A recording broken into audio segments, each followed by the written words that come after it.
আর কয়েক ঘন্টার অপেক্ষা, তারপরেই উপকূলে আঘাত হানতে চলেছে ঘূর্ণিঝড়। তবে তার আগেই ঘটে গেল ভয়ঙ্কর দুর্ঘটনা। যাত্রী বোঝাই ট্রলার ডুবল নদীতে। ঘূর্ণিঝড় রেমান এখনও স্থলভাগে আছড়ে পড়েনি, তবে তার আগেই রবিবার বাংলাদেশের বসিরহাট জেলার নোমাং নদীতে ডুবে গেল একটি ট্রলার। ট্রলারে অত্যন্ত ৮০ জন যাত্রী ছিল বলে জানা যাচ্ছে। যত যাত্রী থাকা উচিত তার থেকে প্রায় ৪ থেকে ৫ গুণ যাত্রী বেশি ছিল ট্রলারে। একেবারে তীরে ভেড়ার মুহূর্তেই ট্রলারটি ডুবে যায়। তবে বেশ কয়েকজন যাত্রী সাঁতারে তীরে উঠে আসে, তবে অনেকেই এখনও নিখোঁজ। তাদের উদ্দেশ্যে নৌপুলিশ, দমকল এবং উপকূলবর্তী নৌবাহিনী ইতিমধ্যেই তল্লাশি চালাচ্ছে। এই ঘটনায় বহু মানুষের মৃত্যুর আশঙ্কাও করা হচ্ছে।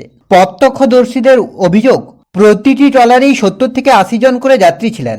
ঘূর্ণিঝড়ে সতর্কতা থাকা সত্ত্বেও অতিরিক্ত মুনাফার লোভে ট্রলার চালকরা অতিরিক্ত যাত্রী নিয়ে নদী পারাপার করছিলেন।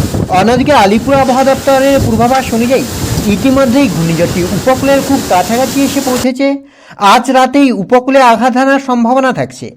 আবহাওয়া দপ্তর জানাচ্ছে, এই মুহূর্তে ঘূর্ণিঝড়টি ২২০ কিলোমিটার উত্তর পশ্চিমে অবস্থান করছে বাংলাদেশের খেপুপাড়া থেকে, আর ২৬০ কিলোমিটার উত্তরে অবস্থান করছে বাংলাদেশের নোমাং থেকে। পশ্চিমবঙ্গের সাগরদ্বীপ থেকে ২১০ কিলোমিটার দক্ষিণ পূর্বে এবং ২৩০ কিলোমিটার ক্যানিং থেকে দক্ষিণ পূর্বে অবস্থান করছে।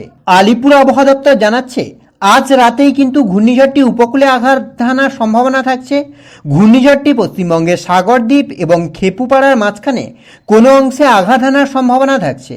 বাংলাদেশে স্পর্শ করার সময় এই ঘূর্ণিঝড়ের সর্বোচ্চ গতিবেগ থাকতে পারে ১১০ থেকে ১২০ কিলোমিটার আশেপাশে।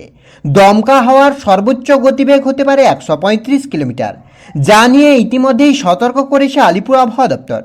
অন্যদিকে দক্ষিণবঙ্গের একাধিক জেলায় আজ রেড অ্যালার্ট জারি করা হয়েছে। আগামীকালকের ক্ষেত্রেও থাকছে রেড অ্যালার্ট। বিশেষ করে আগামীকাল মালদা, মুর্শিদাবাদ এবং ২ দিনাজপুরে রেড অ্যালার্ট জারি করেছে আলিপুর আবহাওয়া দপ্তর।